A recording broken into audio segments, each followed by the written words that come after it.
Eu quero meditar na palavra de Deus com vocês nessa manhã. Eu creio que Deus vai falar conosco, vai nos ensinar, nos instruir, coração aberto para a palavra de Deus. Amém?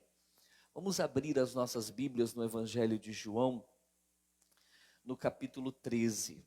Obrigado, pessoal. Daqui a pouco mais eu vou precisar de vocês.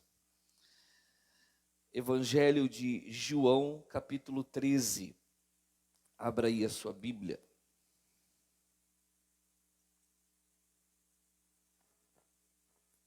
João capítulo 13.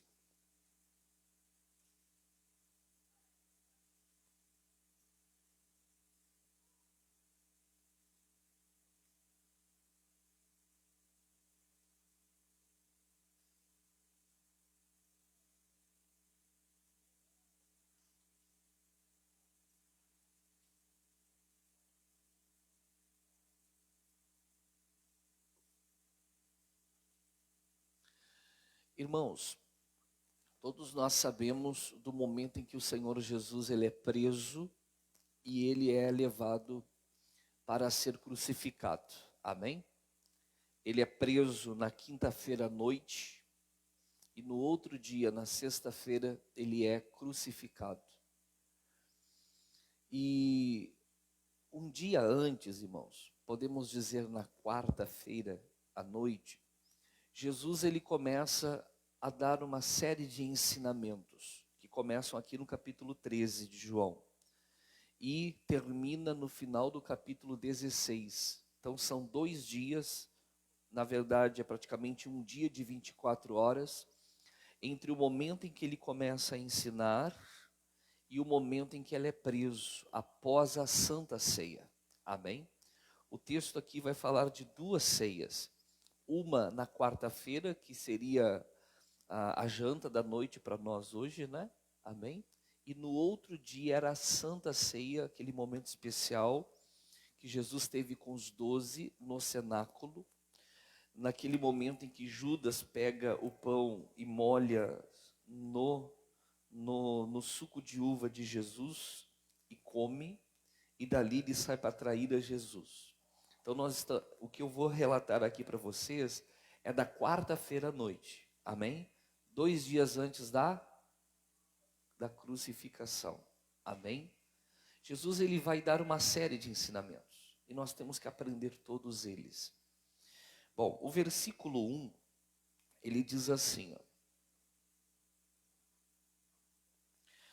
Ora, antes da festa da Páscoa, não tem nem microfone ligado? Parece que está no microfonia. Está ligado.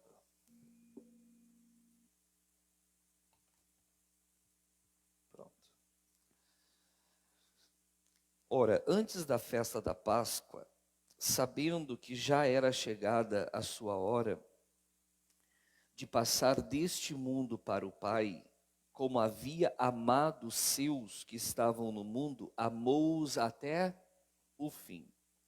E acabada a ceia, não é a Santa Ceia aqui, viu, irmãos? Lembrando, é como a janta na quarta-feira.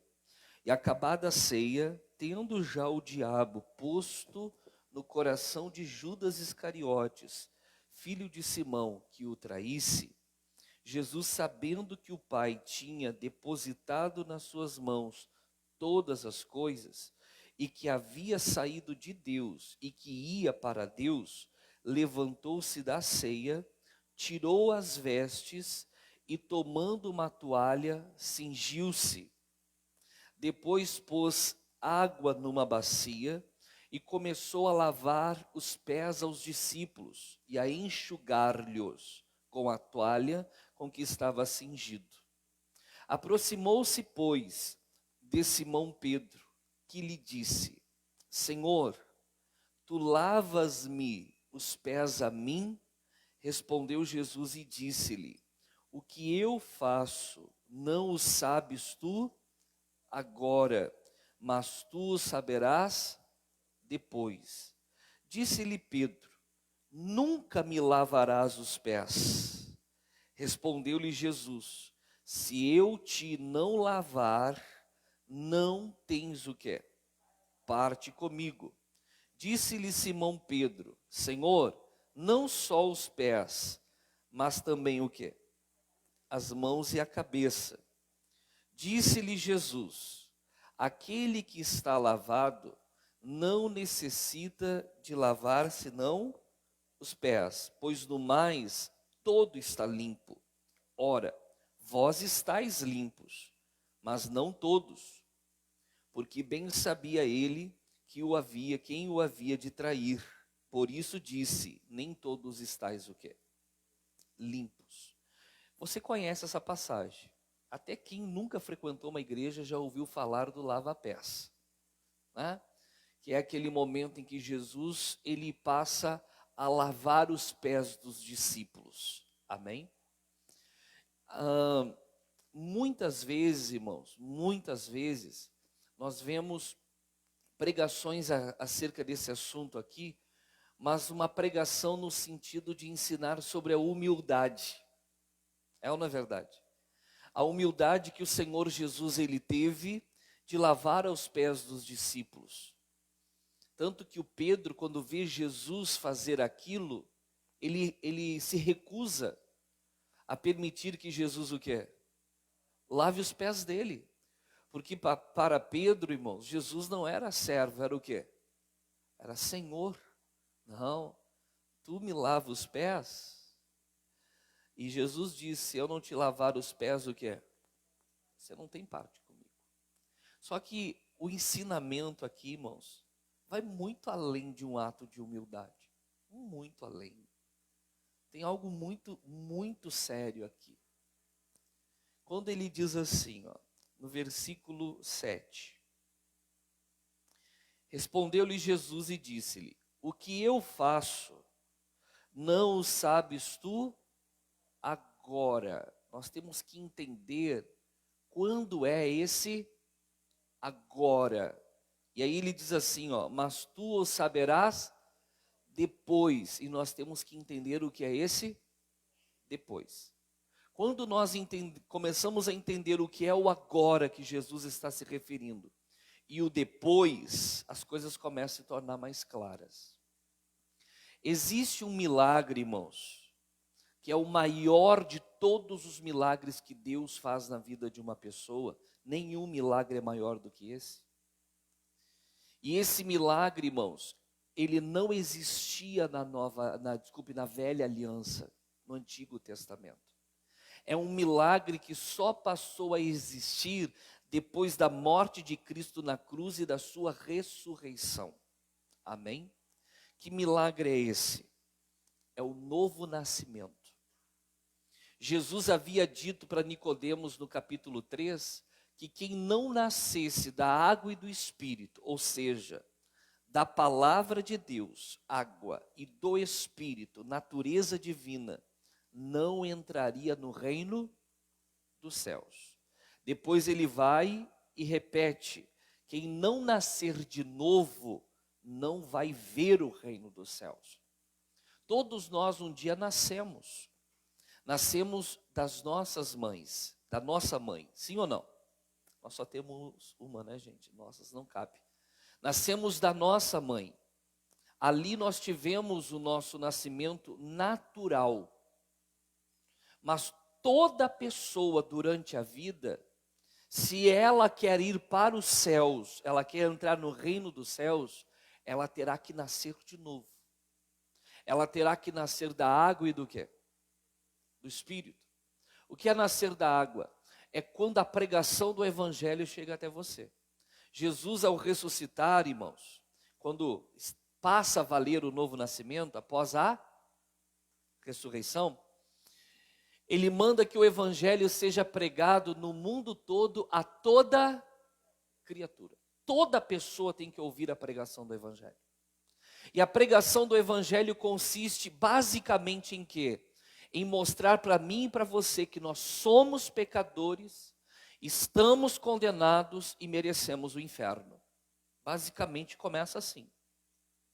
Mas que Deus, pelo seu amor, Ele envia o seu Filho a este mundo e o manda à cruz em nosso lugar, porque quem era para ir para a cruz era eu e você. Jesus foi condenado sem ter feito crime algum, sem ter feito nada. A cruz era para mim e para você. Ele vai em nosso lugar à cruz.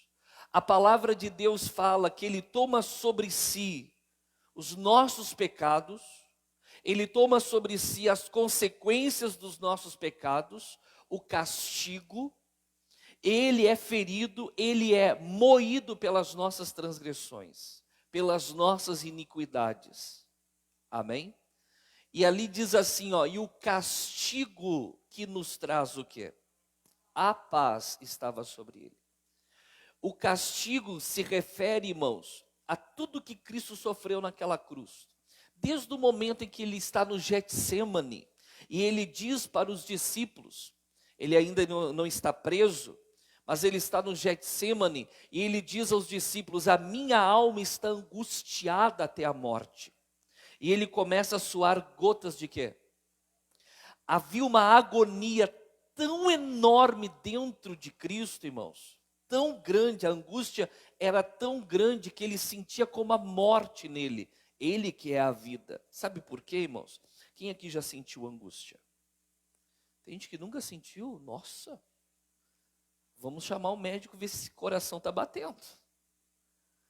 Quem já sentiu angústia, pessoal, não fica tímido no culto, se solte, amém?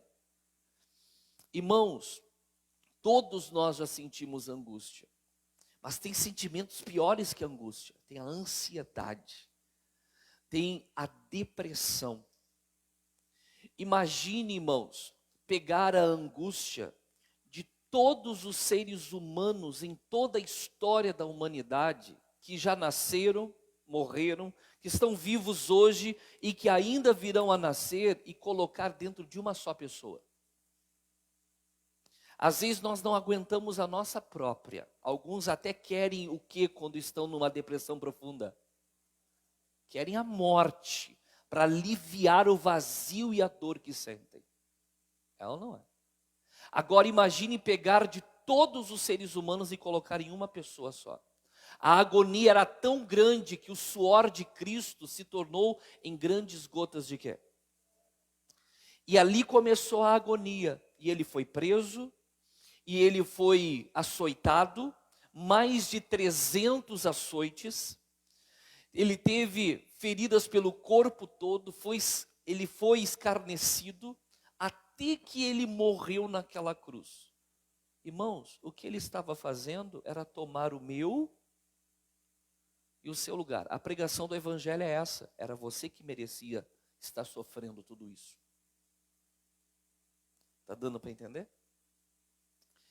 A pregação do evangelho, depois que ela mostra que nós somos pecadores, que nós estamos condenados ao inferno, ela mostra que o amor de Deus se manifestou a dar o seu Filho em nosso lugar, tomando os nossos pecados.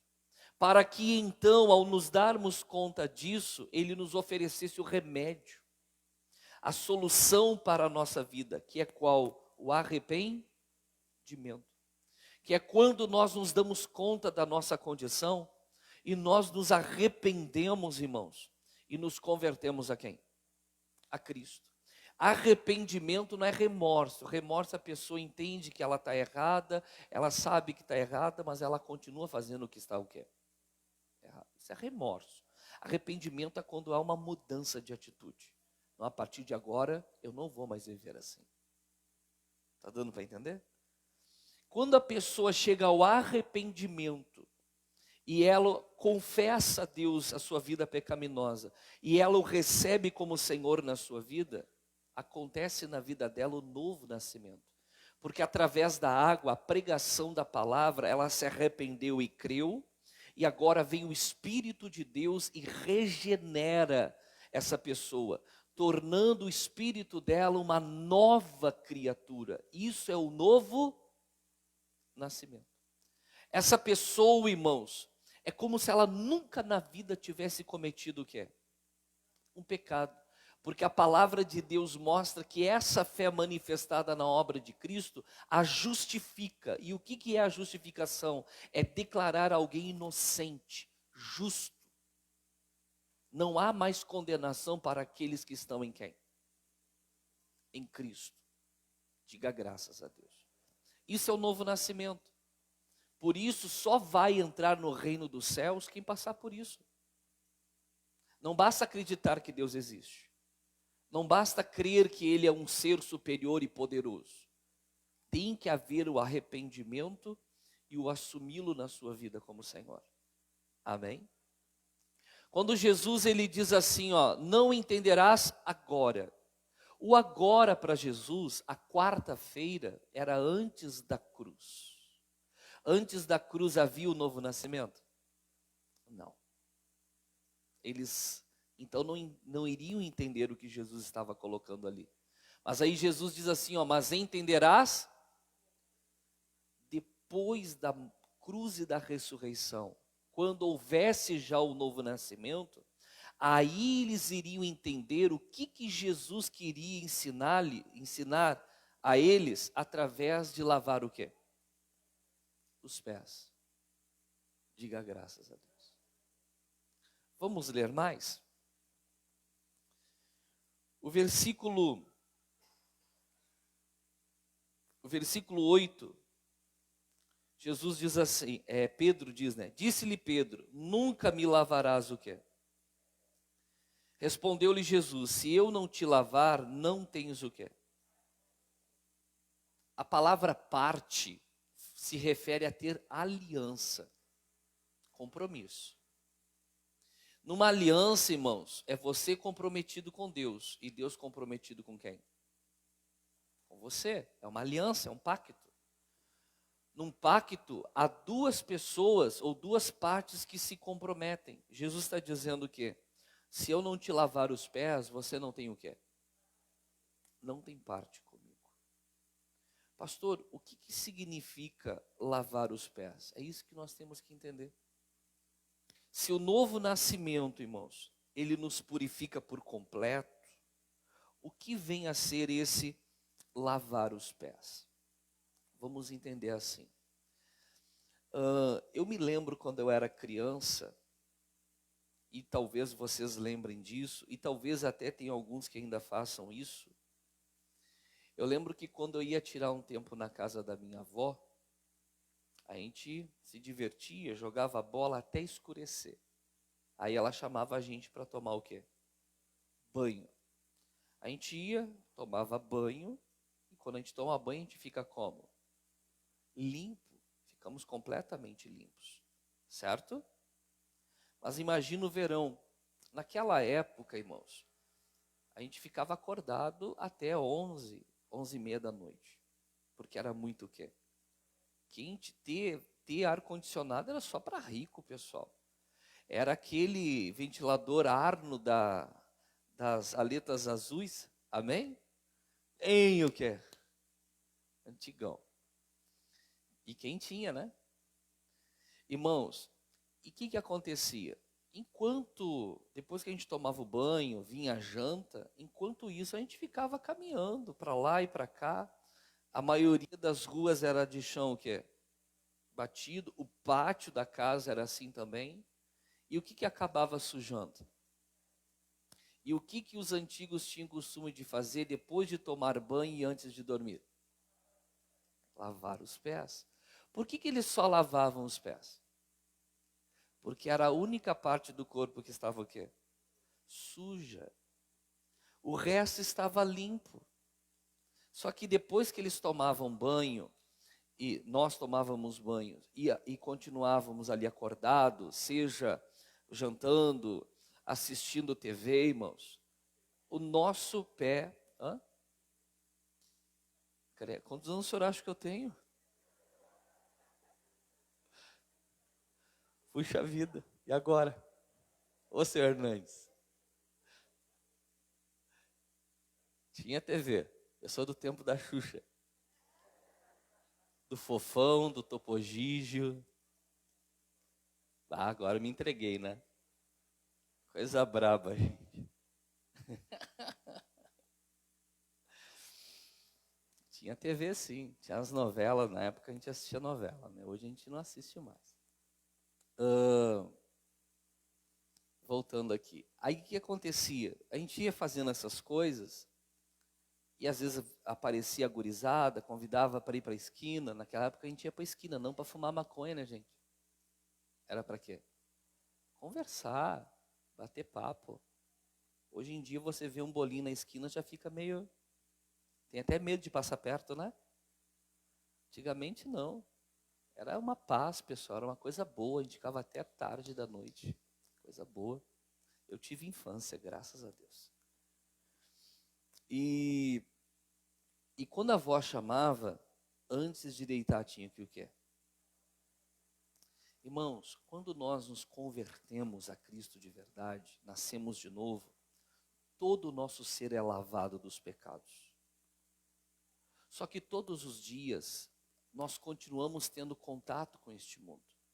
Assim como na época da minha avó, os nossos pés, a maioria de nós lá de chinelo, né, havaiana, uns com ele bom, outros com um grampo do cabelo da avó por baixo, né?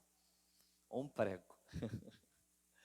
Irmãos, os nossos pés sujavam e nós não poderíamos entrar no descanso com os pés do quê? Então tinha que lavar. Hoje é a mesma coisa. Por mais que nós nos convertemos a Cristo, ainda temos contato com esse mundo. E no dia a dia, as coisas desse mundo, irmãos, acabam sujando a nossa vida. Não totalmente. Nós já não somos mais corrompidos totalmente. Mas às vezes acontece uma que outra coisa na nossa vida. E Jesus está nos ensinando que nós não devemos dormir, não devemos entrar no descanso sem limpar completamente a nossa vida. Amém?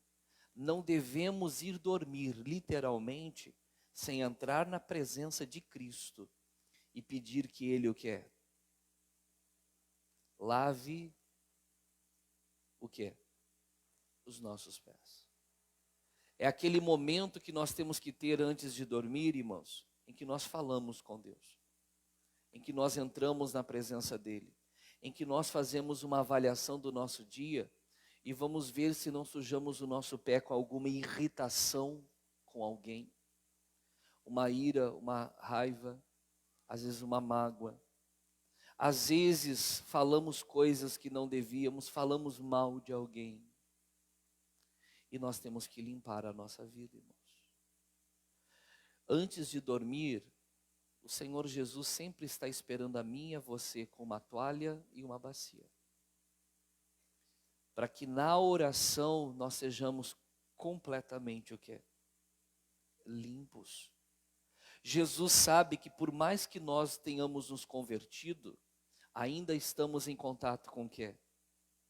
Com este mundo. Com pessoas que não servem a Deus. Com pessoas, irmãos, que as palavras delas contaminam, que os conselhos delas nos levam para um caminho errado, coisas que nós nos deixamos levar no dia a dia, e tudo isso vai nos sujando. Repito, não completamente. Se a tua avó chegasse e dissesse: guri, vai deitar, tá bom, vó, lava os pés, não vou, ela te chamaria de quê? Hã? Relaxado. Está assim de crente relaxado, no sentido de porco. Porque não cuida da sua vida espiritual. Todos os dias. Irmãos, é muito mais do que uma lição de humildade. Jesus chega para Pedro e diz: se eu não te lavar os pés, você o quê? Tem pessoas que estão com os pés encardidos, não de estar sujo em tudo. Não, pastor, olha, não, é só um errinho, pastor, é só uma que outra coisa. Eu sei, acontece no dia a dia. Mas se você não diariamente deixar Cristo lavar você, dia a dia você vai se encruando de quê? De sujeira. E aquilo vai acumulando. E aquilo vai crescendo. Se passar o tempo, irmãos, quando vê, você está completamente o quê? Sujo. porque você é um crente relaxado, que não leva a sério a sua vida com quem? Nós lavamos os pés, irmãos, para que nós venhamos entrar no descanso do sono, limpos e tranquilos. O descanso para o crente, irmãos, espiritualmente, é quando você confia tanto em Deus que Ele cuida de todas as questões da sua vida. Esse é o nosso descanso. Quando nós estamos em comunhão com Deus diária, nós sabemos que Deus irá nos suprir até mesmo enquanto nós o quê? Dormimos.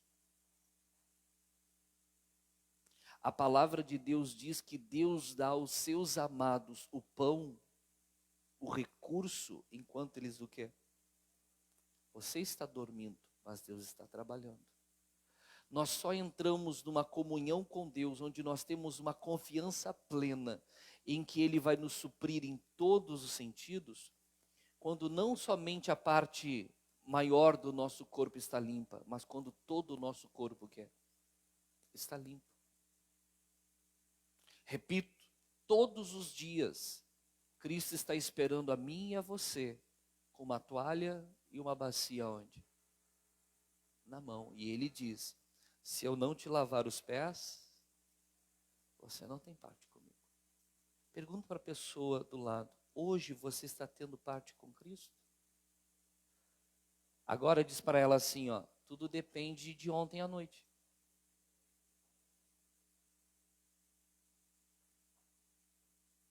Tem pessoas aqui que não oram, talvez nunca oraram.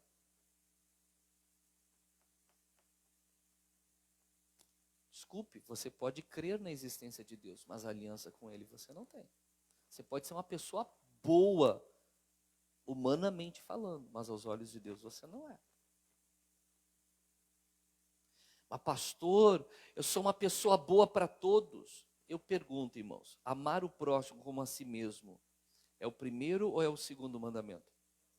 O segundo não tem valor nenhum se você não pratica o primeiro. As pessoas gostam de chegar na igreja e dizer, pastor, eu sou uma pessoa boa para todo mundo. Tá, e para Deus, o que você é?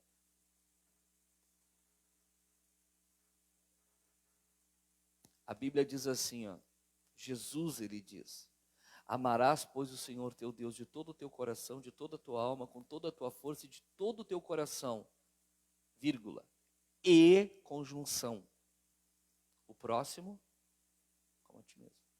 Só existe o próximo como a ti mesmo se existir primeiro amarás o Senhor teu Deus. Amém? Eu tenho visto durante esses 17 anos pregando o Evangelho, irmãos, as pessoas estão se fiando na questão de ser pessoas boas para os outros. E estão se esquecendo de que antes de ser bom para os outros, você tem que estar bem com quem? Está dando para entender? Ninguém vai ir para o céu porque é uma pessoa boa para os outros. Eu digo para vocês, irmãos, ser bom para os outros é uma consequência de uma comunhão com quem? Até aqui vocês estão entendendo? Isso é uma coisa séria. Então é muito mais do que uma lição de humildade aqui nessa passagem, irmãos. É algo que Jesus quer fazer conosco diariamente. Todos os dias. Não deveríamos ir dormir sem antes entrar na presença dEle, abrir o nosso coração, confessar as coisas que aconteceram durante o dia, que nos chatearam, ou que nos fizeram e que criou ali raízes de amargura, ou que nós fizemos para os outros, ou que fizemos contra quem? E limpar os nossos pés. A pessoa pode argumentar, mas pastor, foi só uma coisinha. Pois é só os pés, não é o joelho, não é a coxa, não é o tronco, não é a cabeça, é só o quê? É só os pés. Nós temos que ter um cuidado, irmãos, com a nossa vida espiritual. Porque se nós não cuidarmos isso, a sujeira vai aumentando dia. Qualquer dia se cumpre na sua vida a palavra que Pedro fala de alguns que um dia se converteram. Qual, pastor?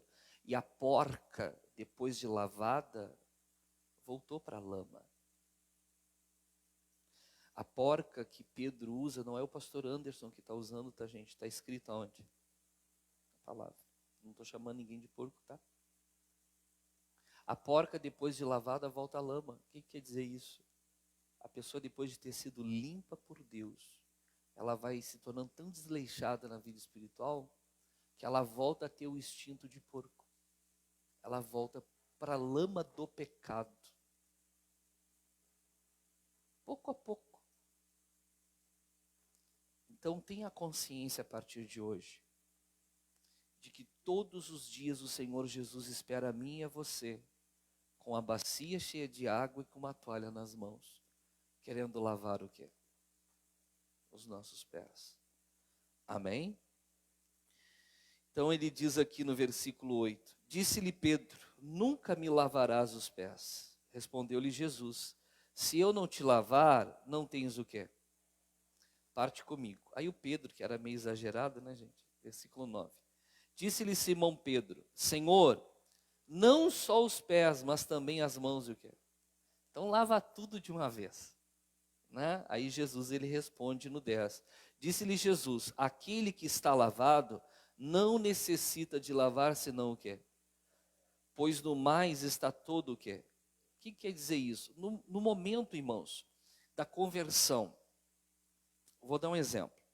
Eu conheci Jesus aos 15 anos de idade, foi ali que eu me converti. Até ali foi se acumulando pecados na minha vida, porque eu não ouvi a pregação do Evangelho e eu não entendi o que Jesus havia feito na cruz por mim. Por mais que eu fosse um católico, catequizado, tudo direitinho, bonitinho, eu não tinha entendimento da palavra. Amém? Então foi se acumulando. Aí um dia eu fui totalmente lavado daqueles pecados. Quando nós somos, irmãos, lavados dos pecados na conversão, para Deus aqueles pecados deixam de quê? Deixam de existir. Eu não preciso mais confessar eles diante de quem? Você já viu aquelas pessoas que já se converteram, aí de repente elas estão 10 anos depois ainda pedindo perdão pelos pecados diante da conversão? Hã? Tem pessoas assim? É como se você estivesse tentando tirar a sujeira que você tirou ao tomar banho há 10 anos atrás. Aquela sujeira o quê? Já foi. Então aqui não está falando de você voltar a pedir perdão por coisas que você já foi limpo. Está falando do dia. Jesus não quer que nós acumulemos nenhuma sujeira de um dia. Ele nos quer todos os dias limpos. Todos os dias. Pedro, você não precisa lavar os pés e a cabeça. Já foi o quê? Você não precisa confessar aquilo que já foi perdoado. Está dando para entender? Você já confessou uma vez? Deus não tem demência. Ele não sofre, irmãos, de loucura. E ele também não tem Alzheimer. Ele não sofre de esquecimento. No momento em que você confessou o seu pecado, o assunto está o quê? Deus tem consciência de que você está perdoado. Amém? Pode as pessoas te jogar na cara o que você fez no passado. Mas aí entra aquela palavra de Romanos 8:1. Se alguém está aquele que está, nenhuma condenação há para os que estão em Cristo Jesus, que não andam segundo a carne, mas segundo o Espírito. Aí no 33 diz assim, ó: quem intentará acusação contra os escolhidos de Deus? É Deus quem os justifica. Quem os condenará? É Cristo quem morreu, ou antes quem ressuscitou e está sentado à direita do Pai e intercede por nós. Quando alguém tenta te acusar por um erro que Deus já perdoou, deixa que aquela pessoa se entenda com quem? Porque é Deus que vai te justificar. O problema é dela. Estão entendendo? Acabou. O assunto para Deus está o quê? Ainda que tenha pessoas ruins, muitas vezes usadas pelo maligno para te acusar por coisas do passado. O assunto está encerrado. Diga graças a Deus. Então no 10 diz assim, ó: Disse-lhes Jesus: aquele que está lavado não necessita de lavar senão o quê? Pois no mais todo está o quê? Ora, vós estáis limpos, mas não o quê? Aí ele começa a se referir a Judas. Por que Judas? Outro dia eu vou pregar sobre Judas para vocês. O que levou Judas a se tornar o traidor? Eu não creio que Judas nasceu para ser o traidor. Para mim, qualquer um dos 12 o que é? Poderiam ser. Na verdade, irmãos, quando você lê o texto todo, você vê que os 12 abandonaram Jesus. Todo mundo lembra do Judas e do Pedro. Mas todos abandonaram Jesus. Qualquer um dos 12 poderia ser o Judas. Qualquer um dos 12. Mas o Judas, ele cometeu alguns erros. Amém? Não vou entrar em pormenores na questão do Judas, vamos falar outro dia. Mas houve algum momento, naqueles 3 anos e meio em que os discípulos andaram com Jesus, em que Judas deixou de ser o que? Limpo. E a sujeira foi acumulando. E a Bíblia diz assim, ó, não deis lugar ao diabo. E o pecado dá lugar a quem? Então o diabo encontrou em Judas o quê? Um lugar. Aí eu pergunto, irmãos, o Judas caiu porque a igreja dele era ruim? Qual era a igreja dele? Era Cristo. Judas errou porque o pastor dele era fraco? Quem era o pastor dele? É porque ele tinha um líder ruim? Quem era o líder dele? É porque ele não tinha um bom conselheiro para aconselhar ele? Jesus era um bom conselheiro, um maravilhoso conselheiro. É porque Jesus não gostava de andar com ele? Não, Jesus andava com ele, ele era Emanuel. O problema não era os outros, era quem? Que não quis continuar sendo limpo. Decisão dele. As pessoas gostam, nos seus fracassos, de culpar a quem? Os outros. Se são crentes, quem eles culpam? Os irmãos que não têm amor, a igreja que não é boa, o pastor que é fraco, o líder do grupo que não gosta. Mas o problema não está em nenhuma dessas áreas, está em quem? Na pessoa. Ela vai pecando, ela vai errando, ela não vai mais se limpando, e o pecado dá lugar a quem? Aprenda uma coisa, irmãos. Se alguém chegar, sei lá, para um desses que faz feitiço aí, eu não vou citar nomes porque nós estamos ao vivo pelo Face, e pede para essa pessoa fazer um trabalho contra a minha pessoa para me destruir, e vai lá, pega o meu nome, o meu CPF, põe na boca do sapo, o sapo no cabrito, o cabrito no boi, e enterra o boi na terra de cemitério numa sexta-feira, 13 à meia-noite. E paga lá, sei lá qual capeta, não vou citar nome também aqui, tá, gente? Para arruinar a minha vida. Eu pergunto, irmãos, porque foi feito o trabalho, Satanás, ele vai destruir a minha vida? Não. Para Satanás tocar na vida de uma pessoa, não precisa de macumba, de trabalho, de feitiço, nem nada. Só precisa que a pessoa dê ao diabo o direito de tocar nela. E o que dá ao diabo o direito de tocar numa pessoa? O pecado. O pecado. O pecado, irmãos, ele dá legalidade. O que é legalidade? Direito jurídico. Satanás pode ir diante de Deus e dizer, eu quero tocar nessa pessoa, porque o que ela está fazendo me dá o quê? Foi o que Adão e Eva fizeram no jardim. Você pode ver, Satanás não fez nada com eles enquanto eles não pecaram. Você que anda com aquela ideiazinha na cabeça, é só um pecadinho.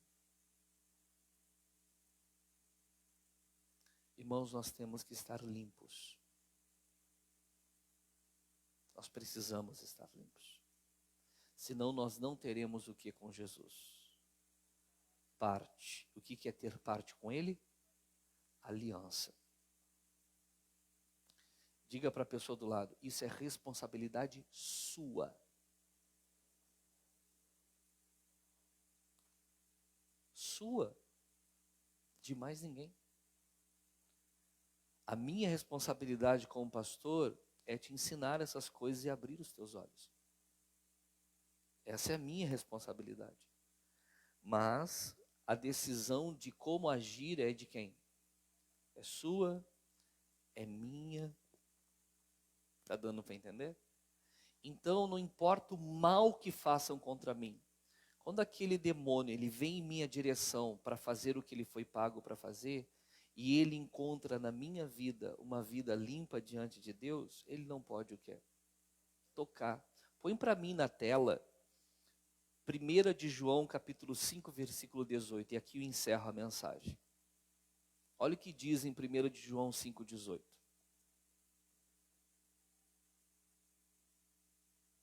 Olha lá, está na tela, gente.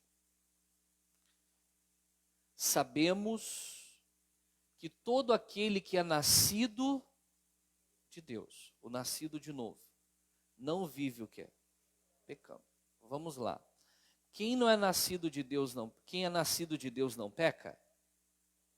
Peca. Mas pastor ali diz que não vive pecando. Irmãos, a palavra pecar ali, o verbo, está conjugado no gerúndio. Pecando é uma ação que é contínua. Nós pecamos, mas não vivemos no pecado. Por exemplo, irmãos, eu vivo a minha vida limpa diante de Deus. Isso quer dizer que mais tarde uma pessoa não pode vir me provocar e eu me irritar e falar alguma coisa? Eu faço isso todos os dias? Não. É um erro esporádico, mas é um erro. Estão entendendo? Quando é que a pessoa vive pecando? É quando ela está numa desobediência à palavra contínua. Por exemplo, lá em 1 Coríntios capítulo 6, versículo 10, tem uma lista de práticas que quem está praticando essas coisas não herdará o reino dos céus. Põe para mim na tela 1 Coríntios 6, versículo 9. Olha lá, não sabeis que os injustos não hão de herdar o reino de Deus? Aí vem a pergunta, quem são os injustos? Versículo 10. Não erreis, nem os devassos, que é devassidão moral, tá? Nem o que? Os idólatras, nem os adúlteros, nem os efeminados, nem os sodomitas, é a prática homossexual, nem os ladrões, nem os avarentos, nem o que? Os bêbados, nem os maldizentes, aquele que falam mal dos outros, nem os roubadores herdarão o quê? O reino de Deus. Aí a pessoa, ela entende que ela pode beber todos os dias. Ela está no pecado. Ela entende que pode ter um amante. Ela está no pecado. É contínuo. Ela entende que não tem problema em se prostrar diante de uma estátua e cultuar aquela estátua. Ela está na idolatria. É uma prática. Pastor, mas eu não acho errado. Não tem problema você não achar, mas para Deus é. E você não vai ser julgado pelo que você acha. Eu pergunto, irmãos, as pessoas que transgridem a lei e são levadas ao tribunal, elas são julgadas pelos que elas acham ou pela lei? Eu pergunto, muitos que cometem crime, eles entendem que têm razão em cometer? Mas e quando eles vão diante da lei? A lei mostra que eles estão equivocados. Não é porque você acha que não é errado, que deixou de ser errado. Deus não vai julgar você pelo que você acha, mas pela palavra dele. Está dando para entender? As pessoas estão criando as suas próprias verdades, até o dia em que elas estarão diante da verdade. Diante da verdade, a verdade é uma pessoa, você sabia? Jesus disse, eu sou o caminho. Você estará um dia diante da verdade. E toda mentira que você viveu achando que era o quê? Vai estar clara diante de você. Isso é forte. Então nós temos que conhecer a verdade quando? Agora. Para que as mentiras da nossa vida sejam dissolvidas. Sejamos libertos delas. Amém? Volta para 1 de João 5,18. Sabemos que todo aquele que é nascido de Deus não vive o quê? Então eu posso me irritar, algo acontecer, e eu falei o que não devia. O que eu vou fazer, irmãos? Eu não preciso esperar de noite para Jesus lavar o quê? Eu posso na mesma hora, Jesus, eu me irritei com essa pessoa e falei o que não devia. Você pede desculpa para a pessoa e confessa para Jesus. E ele já o quê? Já limpa você. O crente peca, mas não vive no... Porque tem gente que vive dizendo, os crentes acham que não faz nada errado, mas eu vi um dia fazer e vai continuar vendo, porque nós somos humanos ainda. Não adianta nos acusar de certinhos, santinhos, a gente erra, mas a gente não, no outro dia a gente não vai estar naquela mesma prática. Na outra semana você não vai nos ver fazendo aquilo que um dia você nos viu errando, porque nós não vivemos naquela prática. Sabemos que todo aquele que é nascido de Deus não vive pecando, mas o que de Deus é gerado conserva-se a si mesmo. O que é conservar-se? Você lembra das conservas? Você coloca lá a fruta, coloca um líquido e ele está conservado do que está do lado de fora e mantém toda a sua integridade ali dentro, o sabor. Sim ou não? Por isso nós chamamos aquilo de quê? A pessoa que é nascida de Deus, ela faz de tudo para que as coisas do mundo não contaminem ela. Conserva-se. E qual é o resultado final? E o maligno não lhe toca. Pode fazer macumba, feitiço, pode fazer inveja, olho grande, pode fazer o que quiser. Você está na presença de Deus, você vai a Ele todos os dias, você mantém os seus pés limpos. Você errou, você vai lá, confessa o teu erro e vive a sua vida em Cristo, podem fazer o mal que quiser contra você. O maligno não tem poder de quê? De tocar na sua vida. A gente que serve a Deus, a gente não tem neura com macumba e olho grande e inveja, gente. A gente vive bem em paz, bem tranquilo. Diga glória a Deus. Amém? Veja se você não tem sido um Pedro. Tu não me lavarás o quê? Os pés. Então Jesus diz para você hoje, se eu não te lavar os pés, você não tem parte comigo. E se não tem parte com Jesus, quem é que entra na jogada? Vocês entenderam a mensagem. Vamos ficar de pé?